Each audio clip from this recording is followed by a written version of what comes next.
Hello मेरे प्रिय मित्रों, मेरे दोस्तों, मेरे अजीज साथियों और मेरे दिलों की धड़कनों। बताइए आप लोग कैसे हैं। उम्मीद करते हैं कि आप लोग बहुत अच्छे होंगे, स्वस्थ होंगे और मस्त होंगे और 2025 के लिए एकदम चक्रव्यूह रचते होंगे। तो मेरे प्यारे दोस्तों, आज हम लोग टॉप 50 वायरल ऑब्जेक्टिव को देखेंगे। टॉप 50 वायरल ऑब्जेक्टिव, इसमें से लगभग आपको 20-25 ऑब्जेक्टिव लगभग आपको मिल जाएगा। आज का जो 50 ऑब्जेक्टिव है वह काफी महत्वपूर्ण ऑब्जेक्टिव है। तो मेरे प्यारे दोस्तों, आज हम लोग टॉप 50 क्वेश्चन देखेंगे। Class 12 subject Hindi, class 12 subject Hindi, यानी आज हम लोग टॉप 50 ऑब्जेक्टिव देखेंगे, जिसमें से आगाज करते हैं मेरे प्यारे दोस्तों।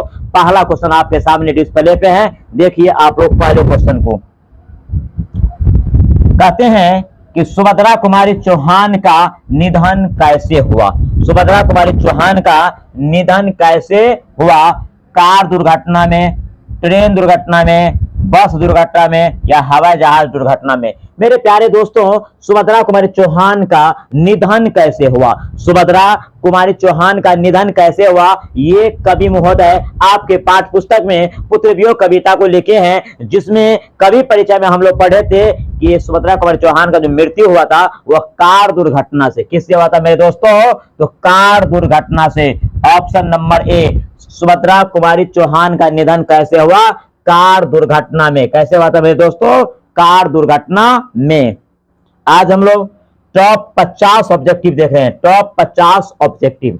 आपका दूसरा क्वेश्चन है कि बालकृष्ण भट्ट के पिता का क्या नाम था? बालकृष्ण भट्ट के पिता का क्या नाम था? देनी प्रसाद भट्ट, देनी प्रसाद भट्ट, तेनी प्रसाद भट्ट या इनमें से कोई नहीं। बालकृष्ण भट्ट महोदय आपके पाठ्य पुस्तक में बातचीत शीर्षक को लिखे हैं।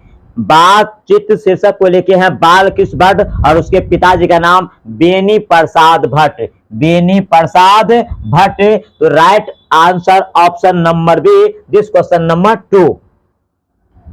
कहते हैं नारी और नर एक ही द्रव्य की ... प्रतिमाएं हैं। नारी और नर एक ही द्रव्य की, नारी और नर एक ही द्रव्य की प्रतिमाएं 4, 3, 2, 1। मेरे प्यारे दोस्तों, नारी और नर एक ही द्रव्य की ... प्रतिमाएं, यानी क्या हो जाएगा आपको? राइट आंसर 2, यानी 2 प्रतिमाएं हैं। कितने? 2। तो इस डॉट में यानी खाली स्थान में क्या भरेंगे? 2 भरना है। तो आपका आंसर क्या हो जाएगा? नारी और नर एक ही द्रव्य की 2 प्रतिमाएं हैं। 100 अजान एक सुजान के लेखक हैं। बताइए आप लोग मेरे प्यारे दोस्तों, 100 अजान एक सुजान का लेखक कौन है? 100 अजान एक सुजान के लेखक हैं जे कृष्णमूर्ति, भगत सिंह, जयप्रकाश नारायण, बालकृष्ण भट्ट। मेरे प्यारे दोस्तों, 100 अजान एक सुजान, 100 अजान एक सुजान के लेखक कौन है? बहुत ही प्रसिद्ध क्वेश्चन है, बहुत ही वायरल आपको ये ऑब्जेक्टिव है। आवारा क्वेश्चन इसको हम बोल सकते हैं मेरे प्यारे दोस्तों। तो क्या हो जाएगा? 100 अजान एक सुजान के लेखक है बालकृष्ण भट्ट। कौन है मेरे प्यारे दोस्तों? बालकृष्ण भट्ट। उसने कहा था कहानी में किस शहर का चित्रण है? उसने कहा था कहानी में किस शहर का चित्रण है? उसने कहा था कहानी में किस शहर का चित्रण है मेरे प्यारे दोस्तों? अमृतसर, लुधियाना, जयपुर, लखनऊ।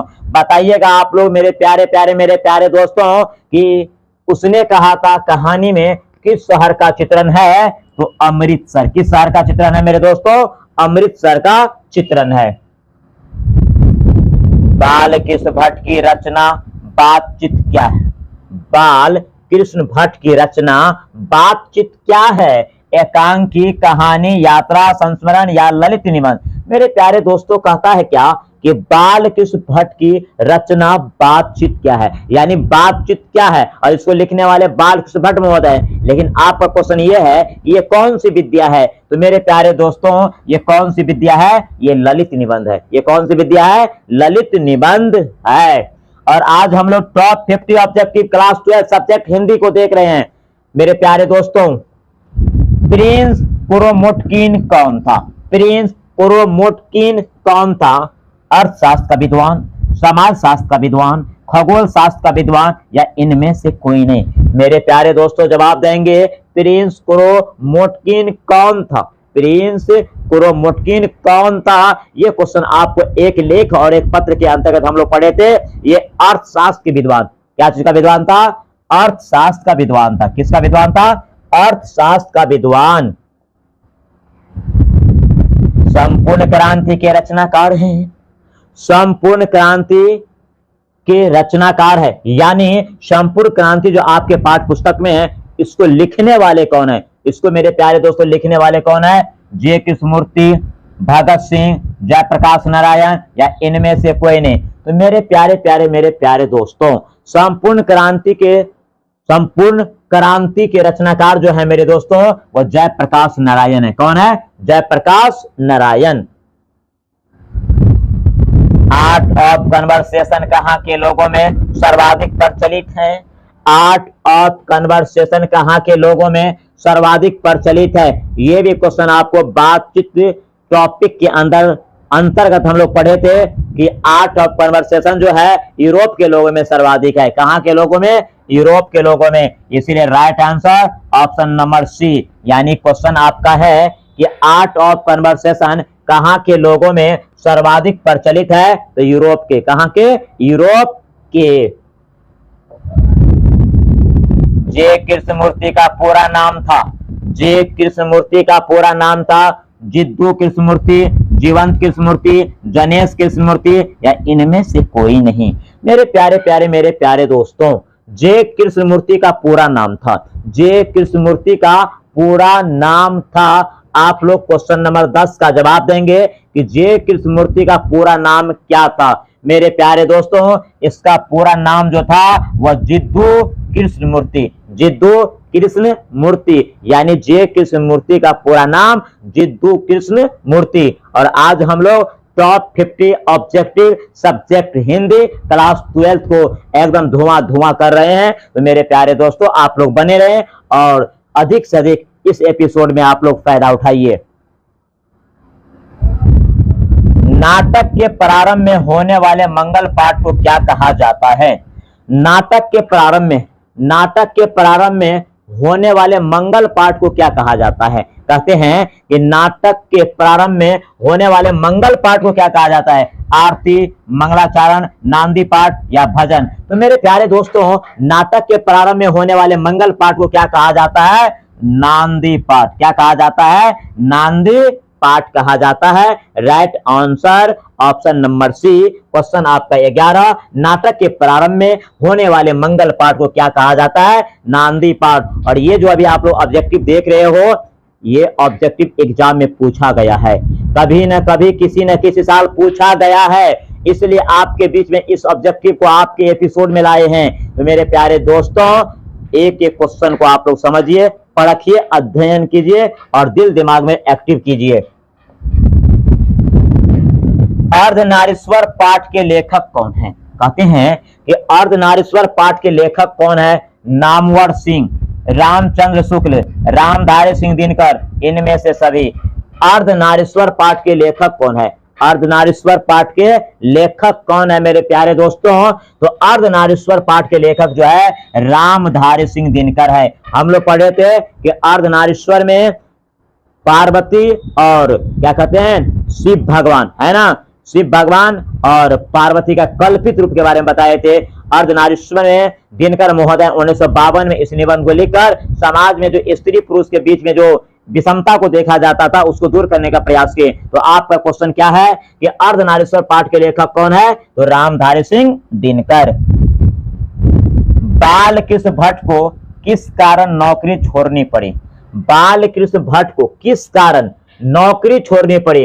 उग्र स्वभाव के कारण, या शांत स्वभाव के कारण, या कम उम्र के कारण, या ज्यादा उम्र के कारण? तो मेरे प्यारे दोस्तों बालकृष्ण भट्ट को किस कारण नौकरी छोड़नी पड़ी? किस कारण? उग्र स्वभाव के कारण। किस कारण? उग्र स्वभाव के कारण जो है ना उसको नौकरी बार बार छोड़नी पड़ी। किस स्वभाव के कारण? उग्र स्वभाव। तो right answer option number A. जखम पर धूल शीर्षक कविता किसकी रचना है? जखम पर धूल शीर्षक कविता किसकी रचना है? जखम पर धूल जखम पर धूल शीर्षक कविता किसकी रचना है? मलयज, नामवर सिंह या भगत सिंह या उदय प्रकाश? तो मेरे प्यारे दोस्तों 14 नंबर का कमेंट आप लोग बताएंगे क्या होना चाहिए। कहते हैं जखम पर धूल कविता किसकी लिखा हुआ है, यानी जखम पर धूल शीर्षक कविता किसकी रचना है? तो मेरे प्यारे दोस्तों मलयज का। किसका है? Malayaj. Right answer option number A. जखम पर धूल कविता को लिखने वाले व्यक्ति का नाम मलयज है। क्या है? मलयज। बालकृष्ण भट्ट के पिता पेशे से थे। अब कहते हैं कि बालकृष्ण भट्ट के पिताजी पेशे से थे, यानी क्या थे? बालकृष्ण भट्ट के पिताजी पेशे से क्या थे? व्यापारी, नाविक, वकील या इनमें से कोई नहीं। तो बालकृष्ण भट्ट के पिताजी पेशे से क्या थे मेरे प्यारे दोस्तों? व्यापारी थे। क्या थे? व्यापारी। और आज हम लोग top 50 objective subject Hindi class 12 और आज का एपिसोड बहुत ही जानदार शानदार है। आज का एपिसोड बहुत ही जानदार शानदार है। टॉप 50 क्वेश्चन जो कभी न कभी किसी न किसी साल पूछा गया है, इसीलिए इस क्वेश्चन को दिल और दिमाग में एक्टिव करके रखिएगा मेरे प्यारे दोस्तों। बहुत ही एकदम वायरल ऑब्जेक्टिव है, जिसको आवारा ऑब्जेक्टिव कह सकते हैं। किसकी मां पागल हो गई है? मानक की, सिपाही की, चौधरी की या दीनों की? कहते हैं किसकी मां पागल हो गई? किसकी मां पागल हो गई मेरे प्यारे दोस्तों? किसकी मां पागल हो गई है? सिपाही की। किसकी मां पागल हो गई है? सिपाही की। किसकी मां पागल हो गई है? सिपाही की। निम्नलिखित में कौन सी रचना जगदीश चंद्र माथुर की है? कहते हैं निम्नलिखित में, हेलो ध्यान देंगे इधर मेरे प्यारे दोस्तों, कि निम्नलिखित में कौन सी रचना जगदीश चंद्र माथुर की है? कहते हैं इसमें से कौन सी रचना ऐसी है जो जगदीश चंद्र माथुर की है? सिपाही की मां, झूठन, ओ सदानीरा या त्रिज? तो मेरे प्यारे दोस्तों निम्नलिखित में कौन सी रचना जगदीश चंद्र माथुर की है? तो मेरे प्यारे दोस्तों मोहन राकेश सिपाही की मां क्या है? ओम प्रकाश वाल्मीकि झूठन का है। उदय प्रकाश आपको शायद त्रिज के हैं, तो आपको क्या हो जाएगा? ओ सदानीरा। तो right answer option number C. तो निम्नलिखित में कौन सी रचना जगदीश चंद्र माथुर की है? तो ओ सदानीरा। ओ सदानीरा। मोहन राकेश के बचपन का क्या नाम है? मोहन राकेश के बचपन का क्या नाम है? मदन मोहन गुगलानी, मदन मोहन मालवीय, राकेश मोहन, इनमें से कोई नहीं। तो मेरे प्यारे दोस्तों क्या कहा जाता है कि मोहन राकेश के बचपन का क्या नाम है? मोहन राकेश के बचपन का क्या नाम है? तो मदन मोहन गुगलानी। मदन मोहन गुगलानी, यानी मोहन राकेश के बचपन का क्या नाम है? मोहन राकेश के बचपन का क्या नाम है? तो Madan Mohan Guglani. Right answer option number ए। उसने कहा था कहानी किस वर्ष की रचना है? बहुत ही आवारा क्वेश्चन है। उसने कहा था कहानी किस वर्ष की रचना है? उसने कहा था कहानी किस वर्ष की रचना है? 1915, 1913, 1914 या 1912? तो उसने कहा था कहानी चंद्रधर शर्मा गुलेरी ने 1915 ईस्वी में लिखा है। कब लिखा था? 1915 ईस्वी में। इसीलिए राइट आंसर आपको ऑप्शन नंबर ए। तो उसने कहा था कहानी किस वर्ष की रचना है? 1915। जयप्रकाश नारायण के पिताजी का क्या नाम था? जयप्रकाश नारायण के पिताजी का क्या नाम था? जयप्रकाश नारायण जी के पिताजी का क्या नाम था मेरे प्यारे दोस्तों? हर्षु दयाल, दीन दयाल, राम दयाल, इनमें से कोई नहीं। तो कहते हैं कि जयप्रकाश नारायण के पिताजी का क्या नाम था? इसके पिताजी का नाम मेरे प्यारे दोस्तों क्या था? हर्षु दयाल था। इसके पिताजी का नाम क्या था? हर्षु दयाल। यानी जयप्रकाश नारायण के बचपन का नाम बाउल, इसके पिताजी का नाम क्या है? हर्षु दयाल। तो right answer option number A. Lahna Singh की उम्र कितना था? लाहना सिंह का उम्र कितना था? ये उसने कहा था कहानी का नायक है लाहना सिंह, जिसका उम्र पूछा जाता है मेरे प्यारे दोस्तों कितना था? 12 वर्ष, 13 वर्ष, 14 वर्ष या 15 वर्ष? तो लाहना सिंह की उम्र कितना था मेरे प्यारे दोस्तों? तो लाहना सिंह का उम्र 12 वर्ष था। कितना वर्ष था? 12 वर्ष। लाहना सिंह का उम्र कितना था? 12 वर्ष। जयप्रकाश नारायण के बचपन का नाम क्या था? देखो जयप्रकाश नारायण के बचपन का नाम क्या था? जयप्रकाश नारायण के बचपन का नाम क्या था? कहते हैं अनंत, अभिमन्यु, राहुल, बाउल। तो मेरे प्यारे दोस्तों, जयप्रकाश नारायण आपके पाठ्य पुस्तक में संपूर्ण क्रांति को लिखे हैं, संपूर्ण क्रांति को लिखे हैं। और इस संपूर्ण क्रांति में जयप्रकाश नारायण के कवि परिचय हम लोग पढ़े थे। तो उसका बचपन का नाम क्या था? बाउल। उसके बचपन का नाम क्या था मेरे प्यारे दोस्तों? बाउल। जयप्रकाश नारायण के बचपन का नाम बाउल। उसने कहा था कहानी में कितने जर्मन मारे गए थे? उसने कहा था कहानी में जर्मनी वाले कितने सिपाही मारे थे? यानी आपका क्वेश्चन ये है कि उसने कहा था कहानी में कितने जर्मन मारे गए थे? 70, 68, 63, 62।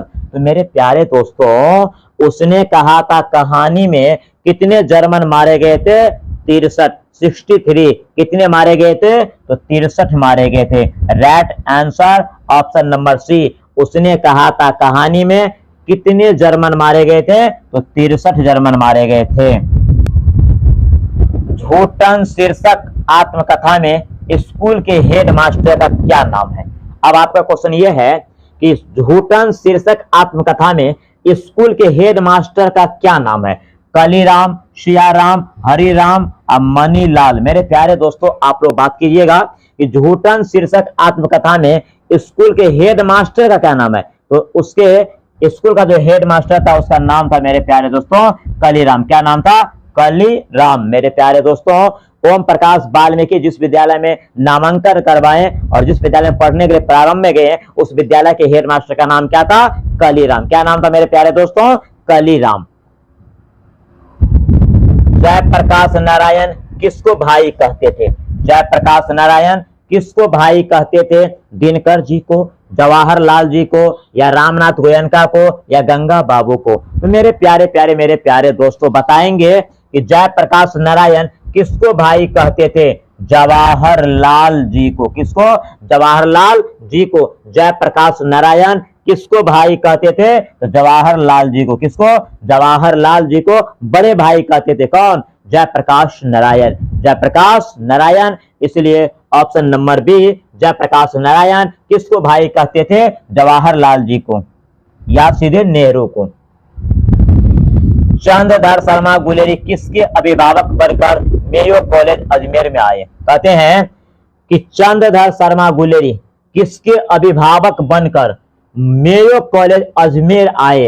राजा भोज के, राजा हरि सिंह के, खत्री के, नाबालिग राजा जय सिंह के, राजा देव गुप्त के। मेरे प्यारे दोस्तों, यहां पर देखिएगा क्वेश्चन को कि चंद्रधर शर्मा गुलेरी किसके अभिभावक बनकर मेयो कॉलेज अजमेर आए थे? तो खत्री के, नाबालिग राजा जय सिंह के। Right answer option number C, Khatri के, नाबालिग राजा जय सिंह के अभिभावक बनके मेयो कॉलेज में पहुंचे थे। मेरे दोस्तों, लेखक कितने वर्षों बाद मालती से मिलने आया था?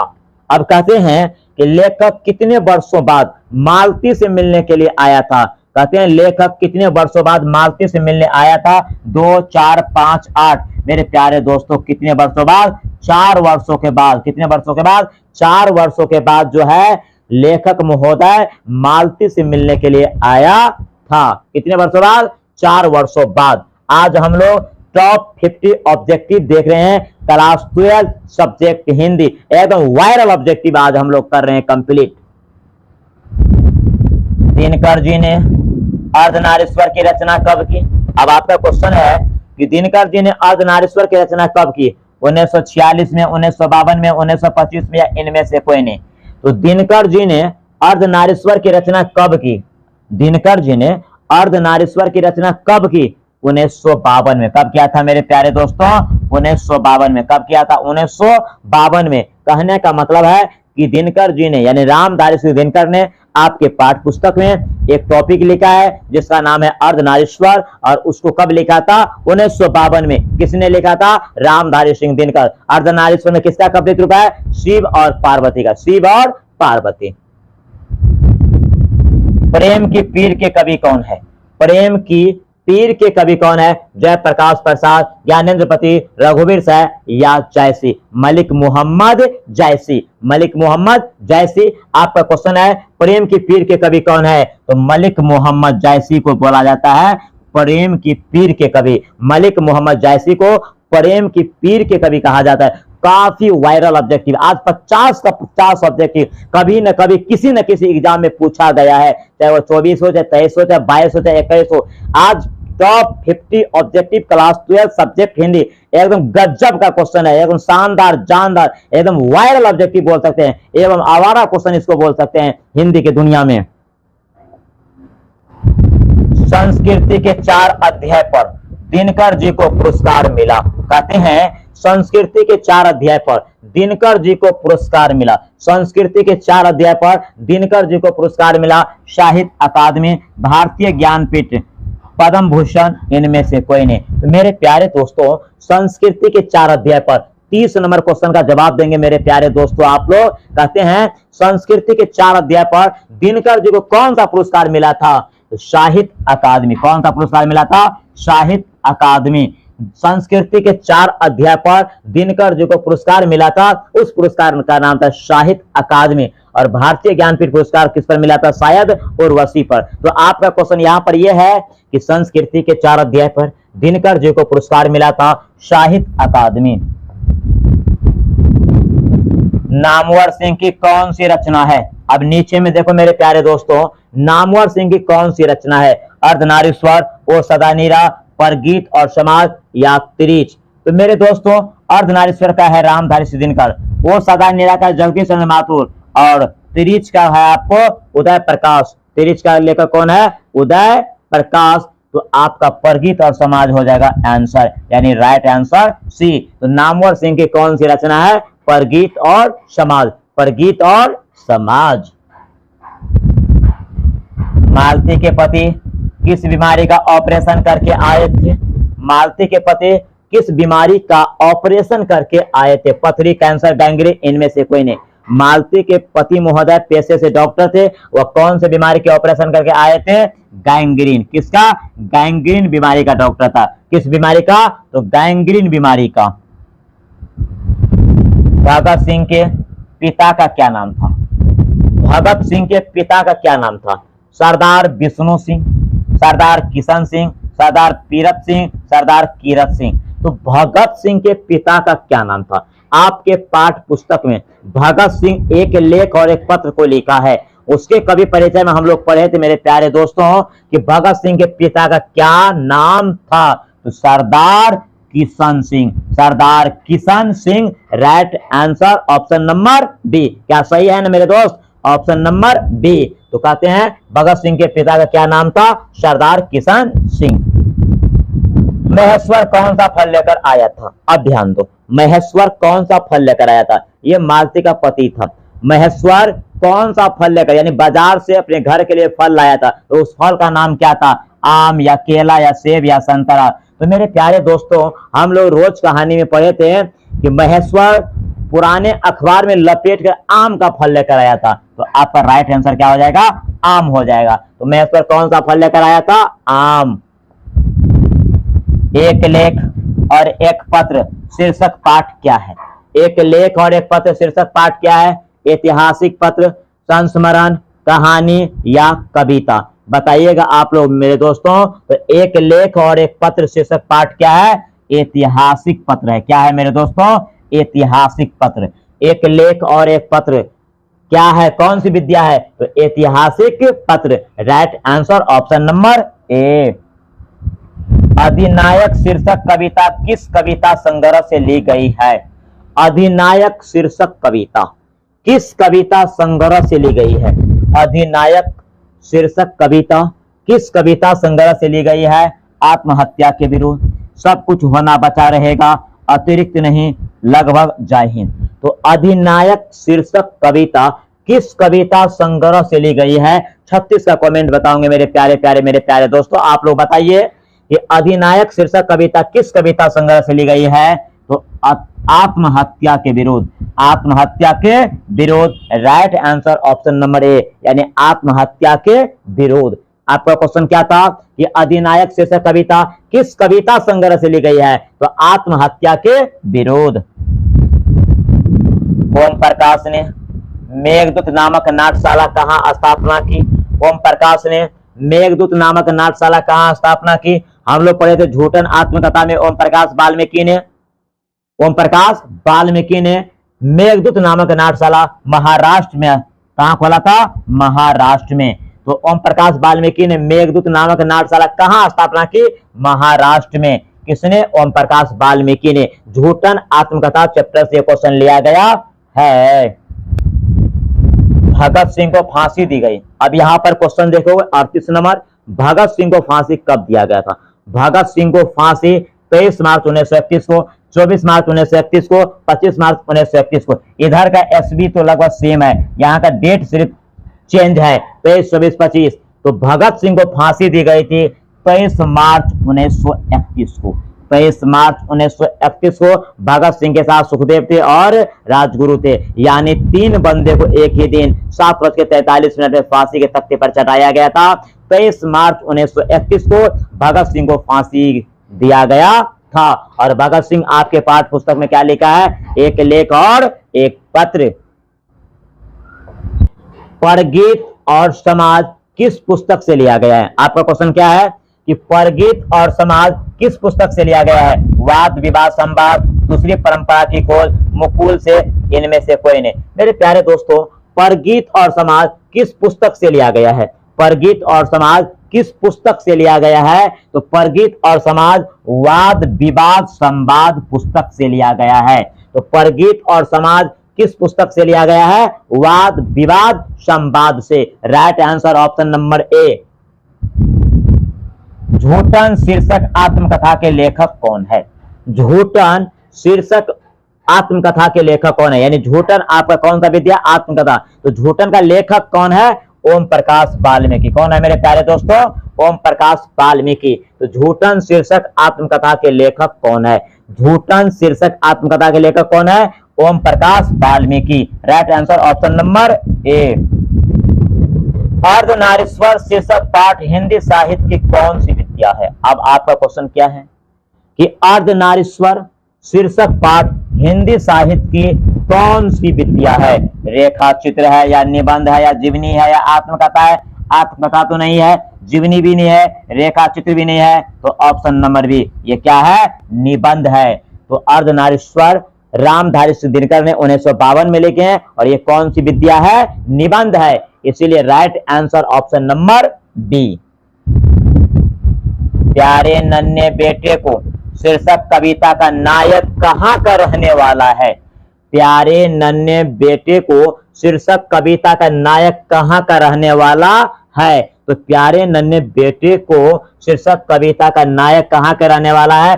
छत्तीसगढ़, उत्तर प्रदेश, जयपुर या मध्य प्रदेश। मेरे प्यारे दोस्तों, हम लोग पढ़े थे प्यारे नन्हे बेटे को, शायद अशोक करके इसका राइटर थे। तो कहते हैं कि प्यारे नन्हे बेटे को शीर्षक कविता का नायक कहाँ का रहने वाला है? तो छत्तीसगढ़ भिलाई का। कहाँ का रहने वाला था? छत्तीसगढ़ का। कहाँ का रहने वाला था मेरे दोस्तों? छत्तीसगढ़ का रहने वाला था। कहाँ के? छत्तीसगढ़ के। हार जीत शीर्षक कविता में मस्क वाला क्या कर रहा है? कहते हैं हार जीत शीर्षक कविता में मस्क वाला क्या कर रहा है? जगाना गा रहा है ना, नाच रहा है, बात कर रहा है या सड़क सींच रहा है? मेरे प्यारे दोस्तों, हार जीत शीर्षक कविता में मस्क वाला क्या कर रहा है? हम लोग क्या पढ़े थे? हार जीत शीर्षक कविता में क्या बोला गया था कि कवि महोदय क्या कह रहे थे कि सम्राट जो है वह हार गया है, युद्ध किससे लड़ने गए वो भी पता नहीं है, लेकिन जनता को क्या बोल दिया है कि हम जीत लिए हैं, जश्न मनाओ, मेरे स्वागत में ढोल बाजा बजाओ। तो यहाँ पर क्वेश्चन क्या है कि हार जीत शीर्षक कविता में मस्क वाला क्या कर रहा था? सड़क सींच रहा था। क्या कर रहा था मेरे दोस्तों? सड़क सींच रहा था। तो मस्क वाला क्या कर रहा था? सड़क को सींच रहा था। और इसका जो नायक था वह छत्तीसगढ़ के भिलाई के रहने वाले थे। गांव का घर शीर्षक कविता के अनुसार पंचायती राज में कौन खो गए? अब गांव का घर शीर्षक कविता के अनुसार पंचायती राज में कौन खो गए? अब ज्ञानेंद्र प्रति महोदय ने इस कविता में क्या बोला था कि पंच के मुंह से खुदा बोलता है ना। तो यहाँ पर क्वेश्चन क्या पैदा हो गया कि गांव का घर शीर्षक कविता के अनुसार पंचायती राज में कौन खो गए, ग्रामीण, कस्बाई, पंच परमेश्वर या शहरी। तो कौन खो गया मेरे प्यारे दोस्तों, आप ही लोग बताइए। क्वेश्चन ये है कि गांव का घर शीर्षक कविता के अनुसार पंचायती राज में कौन खो गए, तो पंच परमेश्वर। कौन खो गया, पंच परमेश्वर। शिक्षा शीर्षक पाठ के अनुसार सत्य की खोज तभी संभव है जब स्वतंत्र हो, चिंतन हो, मनन हो या विचार हो। आपका क्वेश्चन यह है कि शिक्षा शीर्षक पाठ के अनुसार सत्य की खोज तभी संभव है जब वह क्या हो, स्वतंत्र हो। तो राइट आंसर ए होना चाहिए। यानी कहते हैं कि शिक्षा हम तभी ग्रहण कर सकते हैं जब फ्रीडम हो, स्वतंत्र हो, ना किसी के अभाव में न किसी के दबाव में। यानी शिक्षा आप तभी प्राप्त कर सकते हैं जब अपने आप को संतुलित हो, यानी स्वतंत्र हो। तिरीच शीर्षक पाठ में लेखक के पिताजी कितने साल के हैं। अब आप यहां पर क्वेश्चन देखिएगा।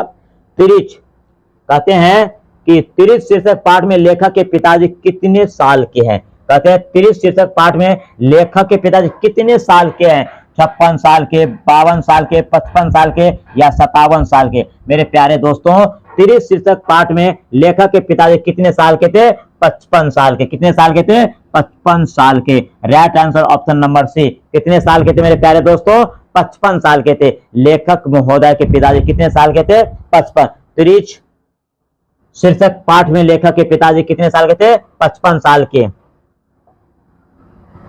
वर्ग 9 तक की पढ़ाई के बाद शिक्षा अधूरी छोड़कर कौन कवित्री असहयोग आंदोलन में कूद पड़ी थी।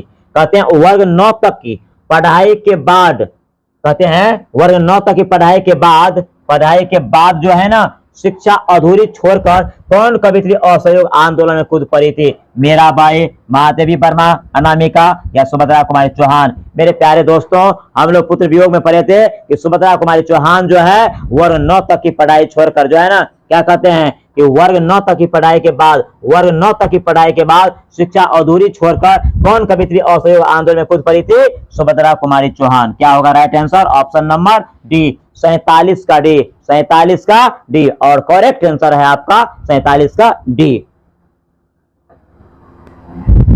हार जीत शीर्षक कविता किस प्रकार की रचना है। हार जीत शीर्षक कविता किस प्रकार की रचना है। गद्य कविता, शोक गीत, हर्ष गीत, पद गीत। मेरे प्यारे दोस्तों, हार जीत शीर्षक कविता किस प्रकार की कविता है, तो गद्य कविता है। किस प्रकार का है, गद्य कविता। और आप लोग आंसर बताइए, हार जीत कविता का लेखक कौन है। हार जीत कविता का लेखक कौन है, आप लोग कमेंट में बताइए, हार जीत कविता का लेखक कौन है। ठीक है। अज्ञे जी कितने वर्ष की उम्र में कविता लिखना शुरू किया। कहते हैं कि अज्ञे जी कितने वर्ष की उम्र में कविता लिखना शुरू किया। सच्चिदानंद हीरानंद वास्य अज्ञे आपकी पाठ्य पुस्तक में रोज कहानी को लिखे हैं। और इसके कवि परिचय में हम लोग पढ़े थे कि अज्ञे साहब केवल 10 वर्ष की अवस्था में कविता लिखना शुरू किया। तो राइट आंसर आपका ए, यानी कितने साल की उम्र में, 10 साल की उम्र में जो है ना कविता लिखना क्या कर दिया, वह प्रारंभ कर दिया। तो अज्ञे जी कितने वर्ष की उम्र में कविता लिखना शुरू किया, केवल 10 वर्ष की अवस्था में। बाल विवाह शीर्षक के रचयिता है बाल कृष्ण भट्ट, भगत सिंह, जयप्रकाश नारायण, इनमें से कोई नहीं। तो मेरे प्यारे दोस्तों, 50 का आंसर क्या होना चाहिए। आप लोग लास्ट क्वेश्चन का आंसर बताइए, क्या होगा आंसर बताइए कि बाल विवाह शीर्षक के रचयिता कौन है। बाल विवाह शीर्षक का रचयिता कौन है मेरे प्यारे दोस्तों, आप लोग कमेंट में बताइए। तो हम लोग पढ़े थे बाल कृष्ण भट्ट के कवि परिचय में कि बाल विवाह शीर्षक का जो लेखक है वह कौन है, बाल कृष्ण भट्ट महोदय। और आज हम लोग ने top 50 objective, top 50 VVI objective मेरे प्यारे दोस्तों हम लोग देखें। इस टॉप 50 ऑब्जेक्टिव में एक भी क्वेश्चन काटने वाला नहीं है, एक भी क्वेश्चन काटने वाला नहीं था। एकदम पूरा गजब क्वेश्चन था, एकदम शानदार, जानदार, एकदम वायरल ऑब्जेक्टिव था। उम्मीद करते हैं कि आप इस 50 ऑब्जेक्टिव को अपने दिल में बैठाइएगा। इसमें से पूरे दावे के साथ कहते हैं 15+ क्वेश्चन आपको एग्जाम में मिल जाएगा। तो मेरे प्यारे दोस्तों, पुनः हम मिलेंगे नए एपिसोड में। तब तक के लिए मैं आप लोग के बीच से विदा होना चाहता हूं। जय हिंद, जय भारत।